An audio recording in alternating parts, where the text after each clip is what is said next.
तो दोस्तों इस तरह से टैली प्राइम के अंतर्गत आप डिपार्टमेंट वाइज सैलरी दे सकते हैं। जैसे कि यहाँ पे देख पा रहे हैं कंप्यूटर ऑपरेटर एक डिपार्टमेंट है। अब यहाँ पे कंप्यूटर ऑपरेटर ग्रुप में जितने लोग काम कर रहे हैं, जैसे अंजलि, अंजू, राज, रजनीश, रेखा, सोनी हैं, ये सब कंप्यूटर ऑपरेटर के अंतर्गत हैं और इनको यहाँ पे इनकी सैलरी इनके सामने दी गई है। टोटल 50,000 की सैलरी दी जा रही है, यहाँ पे पेमेंट की जा रही है BOB बैंक के द्वारा।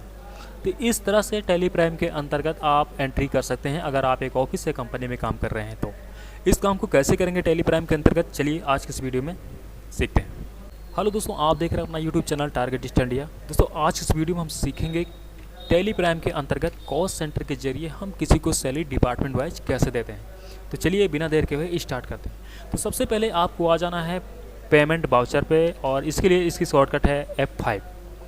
तो पेमेंट वाउचर पे आएंगे, उसके बाद आपको सबसे पहले यहाँ पे चूज कर लेना है कि किसके माध्यम से आप पेमेंट करना चाहते हैं। तो जैसे कि मान के चलिए यहाँ पे हम BOB बैंक के माध्यम से पेमेंट करना चाहते हैं, क्योंकि BOB बैंक में मेरे पास मेरे ख्याल से 4,34,000 रुपये पड़े हुए हैं यहाँ पे।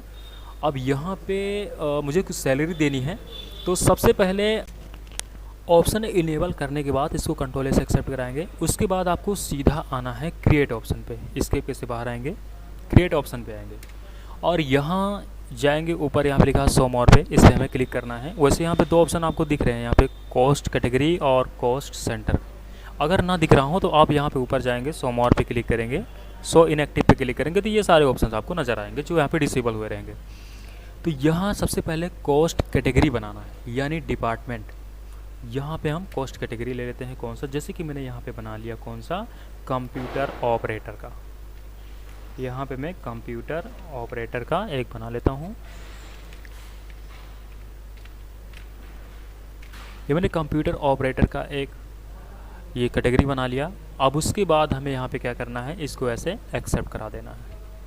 एक्सेप्ट कराने के बाद अब आपको एस्केप की से बाहर आएंगे। अब दूसरा ऑप्शन आपको मिलेगा कॉस्ट सेंटर का, इस पर आपको क्लिक कर देना है। क्लिक करने के बाद यहाँ पे देखिए इलेक्ट्रीशियन एक मैंने पहले से ही बनाया था एक कैटेगरी। सबसे पहले आप देख पा रहे होंगे यहाँ पे कैटेगरी ऑप्शन नज़र आ रहा है आपको। तो बैक स्पेस से कर्सर यहाँ ले जाएंगे, स्पेस की दबाएंगे तो लिस्ट आ जाएगी। अब यहाँ मैंने अभी भी क्या बनाया था, कंप्यूटर ऑपरेटर। तो कंप्यूटर ऑपरेटर को यहाँ पे सेलेक्ट कर लेना है कैटेगरी के स्थान पे। अब यहाँ पे कॉस्ट सेंटर का नाम, यानी कि कंप्यूटर ऑपरेटर के अंतर्गत कितने एम्प्लॉई, कौन कौन से एम्प्लॉई काम कर रहे हैं, उनका नाम बनाना है। तो यहाँ पे जैसे कि मान के चलिए मैं ऐसे रैंडमली नाम ले रहा हूँ। यहाँ पे आप राज हो गया, ये राज ऑलरेडी बना हुआ है। तो यहाँ पे हमें क्या करना है, अभी मैं कुछ दूसरा कर लेता हूँ। जैसे यहाँ पे मैंने किया, ये मैंने राकेश कर दिया, एंटर कर देते हैं। ये मैंने राकेश नाम का बना लिया। उसके बाद यहाँ पे मैंने किया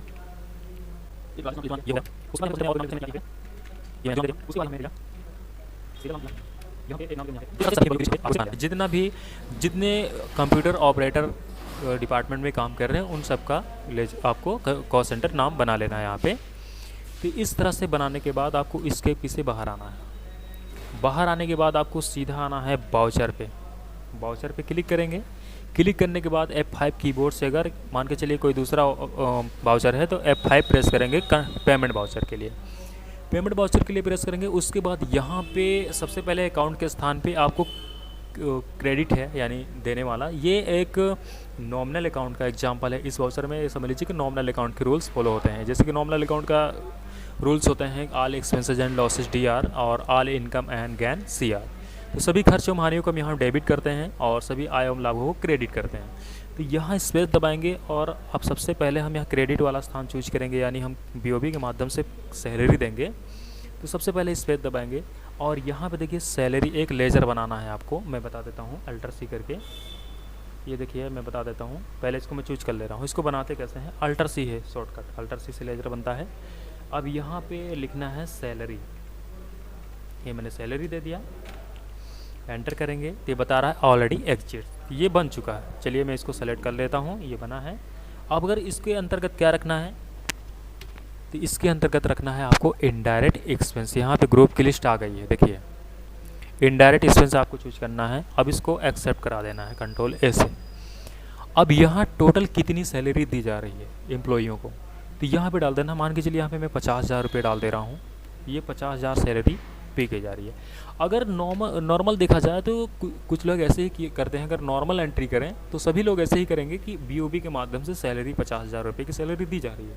लेकिन ये 50,000 सैलरी किसको दी जा रही है, किसको कितनी सैलरी दी जा रही है, अगर पूछा जाए तो फिर बाद के लिए प्रॉब्लम हो जाएगी।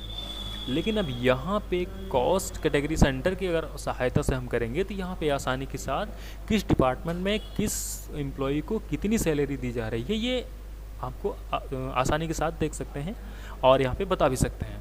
तो जैसे कि यहाँ पे मैंने 50,000 की एंट्री की और जैसे ही एंटर प्रेस करूँगा तो यहाँ आपके सामने यहाँ पे कॉस्ट कैटेगरी वाला ऑप्शन आ जाएगा। तो यहाँ पे स्पेस दबा के रखना है और कौन से कैटेगरी यहाँ पे चूज करना है। सबसे पहले हम कंप्यूटर ऑपरेटर चूज करेंगे। ये मैंने कंप्यूटर ऑपरेटर चूज किया। अब कंप्यूटर ऑपरेटर के अंतर्गत कौन कौन से एम्प्लॉय काम करते हैं ये देखना है। इस पर दबाएंगे तो यहाँ पे कौन कौन से हैं, जैसे यहाँ पे मैंने लिखा अमन, उसके बाद एंटर किया अमन सॉरी, अब यहाँ पे अमन किया। अब अमन को कितनी सैलरी दी जा रही है, टोटल तो 50,000 की सैलरी दी जा रही है, मान के चलिए मैंने इनको यहाँ पे कर दिया 12,000 सैलरी दी जा रही है, एंटर किया। अब उसके बाद स्पेस दबाया, दूसरा नाम मैंने लिया यहाँ पे कौन सा है, अंजू। अब अंजू को इसमें कितनी सैलरी दी जा रही है, ये मैं इनको कर दे रहा हूँ मान के चलिए यहाँ पे 15,000, तो मैंने 15,000 डाल दिया, एंटर किया। अब दूसरा नाम कौन सा है, दूसरा नाम है राजेश। राजेश को कितनी सैलरी दी जा रही है, अभी 23,000 बचा है, तो यहाँ पे मैं इनको कर देता हूँ कितना, 13,000 रुपये। ये मैंने इनको 13,000 दिया, एंटर किया। अगला नाम कौन सा है, तो यहाँ पे है राकेश। राकेश को मैं कितना 5,000 कर देता हूँ, 5,000 हो गया। अब दूसरा नाम अगला कौन सा है, ये सेजल हैं, इनका सेलेक्ट कर लेंगे। तो जो लास्ट में सैलरी है ये देखिए 5,000, यानी टोटल 50,000 सैलरी हो रही है कंप्यूटर ऑपरेटर के लिए। इतने एम्प्लॉय 5 एम्प्लॉय काम कर रहे हैं इसके अंतर्गत, इसको एक्सेप्ट करा लेंगे। अब दूसरा यहाँ पे कोई कैटेगरी है आपके, जैसे इलेक्ट्रीशियन हो गई, इलेक्ट्रीशियन भी चूज कर सकते हैं। अब इलेक्ट्रीशियन के अंतर्गत ये जैसे यहाँ पे ये मोहित हैं, ये हो गए। अब अगर इनको भी 50,000 की सैलरी दी जा रही है या कितनी भी सैलरी दी जा रही है तो यहाँ पे टोटल डाल सकते हैं कि मान के चलिए 50,000 में, और अब 50,000 में भी और भी हो सकते हैं। अब वहाँ पे मैंने डायरेक्टली 50,000 डाला है। अब एक कैटेगरी के लिए मैं बता रहा हूँ, अब यहाँ पे मल्टीपल कैटेगरी आप कर सकते हैं, आप उस तरह से वहाँ पे अमाउंट रखेंगे टोटल की। तो टोटल कितना अमाउंट यहाँ पे दिया जा रहा है, तो टोटल अमाउंट आपको वहाँ पे रखना है। फिलहाल मुझे यहाँ पे एक ही करना है, तो यहाँ पे मैं इंडॉप लिस्ट कर देता हूँ। अब एंटर करके एक्सेप्ट करा लेता हूँ। अब यहाँ पे देख पा रहे हैं आप कि यहाँ पे बिल्कुल एकदम क्लियर नज़र आ रहा है आपको कि यहाँ पे सैलरी 50,000 रुपये की दी जा रही है। किस ग्रुप में कौन सी कैटेगरी में है सब लोग, ये कंप्यूटर ऑपरेटर में है, और इतने एम्प्लॉयज़ हैं और उनकी सैलरी उनके सामने दी जा रही है। इस तरह से आसानी के साथ आप दिखा सकते हैं कि कौन सा ग्रुप है और उसमें कौन से एम्प्लॉय हैं, उनको कितनी सैलरी दी जा रही है। इस तरह से कॉस्ट कैटेगरी और कॉस्ट सेंटर का यूज करके आप आसानी के साथ या किसी ऑफिस या कंपनी में सैलरी मैनेजमेंट कर सकते हैं।